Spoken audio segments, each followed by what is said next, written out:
Hello everyone. Today we will start our Kali Linux. As we said, from Oracle VM VirtualBox. We'll just click Start. But before clicking Start, just let's review our specs of our virtual machine. If we go to Settings, in the General tab, you can see the version. Our Linux is from Debian family. If you go to Advanced, if you want to copy anything from your host machine to the virtual host, just you need to choose the shared clipboard to be bidirectional, to be from the host machine to VM and from VM to the host machine. Again, for the drag and drop, you can use bidirectional. Also, there is three options. You can choose what you like. This is my recommendation. In the System tab, here you can modify the memory. For me, I choose 2 GB out of 8. You can choose whatever you like, and you can change the boot order for later use. Regarding the processor, here I choose only one. If you have a strong processor, you can use 2. It will be much faster and the performance will be much better. And display, storage, and all other stuff, you may need it, but the main 3 tabs for us will be the network, system, and general. Regarding the network tab, we will talk about this after we run the Kali Linux, just to see the difference. If we click on Start Now, what you need to do in the boot process, you need just to wait. Don't click anything, don't choose anything, even if you got a screen or a dialog box asking you to enter the username or password or anything. Just wait until you get a screen asking you for username and password of Kali.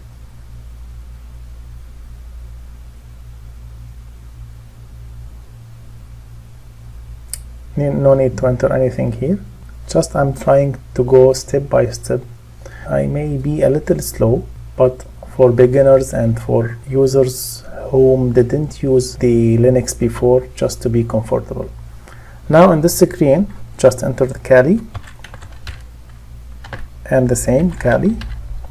By the way, for the previous versions of Kali Linux, the default user was root and the password was tour.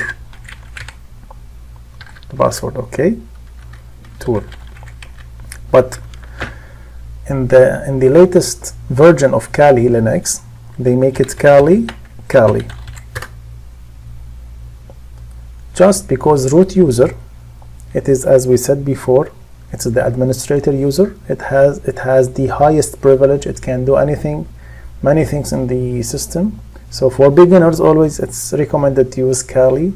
But I will show you how to move the user to root user to be able to use the command line freely and smoothly and without any issue. So this is the Kali desktop, the default Kali 2020. Here is the start menu, which includes the attacking tools and the assessment tools and all the stuff we are going to use.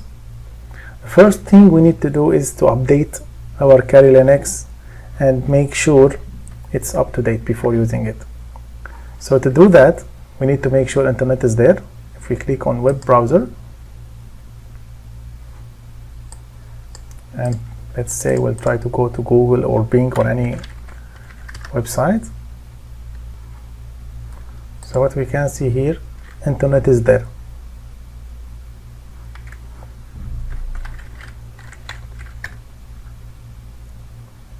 Since internet is there, we need to go to our command line. By the way, we can access it from here or from here, or you can just write terminal if you couldn't find it in both places, and you will get it here. So the first command we need to write update. As we can see here, it's showing permission denied because the Kali user doesn't have the highest privilege, as we said. So we need to use the root user to perform the update. So we can write sudo s, and it will ask us to enter our Kali Linux. It's Kali, the same. So now we are using root. Before we were using Kali, now we are using root. So we have to get update.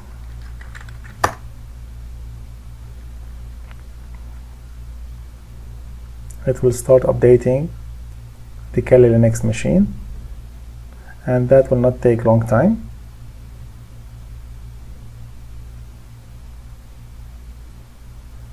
It will be according to your internet speed. Okay, it's done.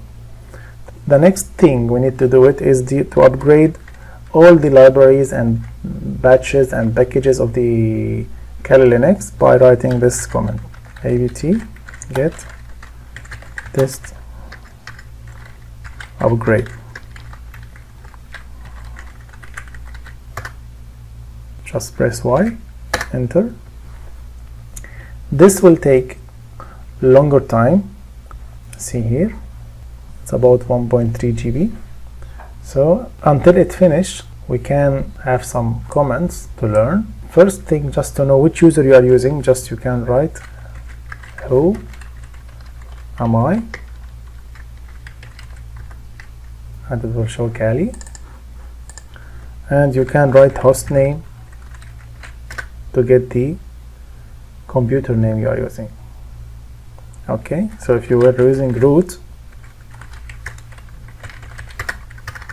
and put who am I, it will show root, but host name, the machine name, is Kali.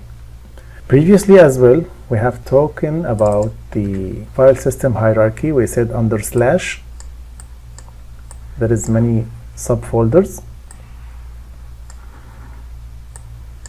like bin, boot, devices, etc. for configuration, home for users' personal files, media, mount, and so on.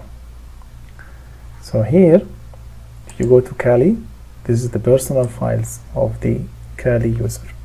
So now, if we want to change the password of the current Kali user, because everyone knows the default one, just what we need to do is, first of all, we need to make sure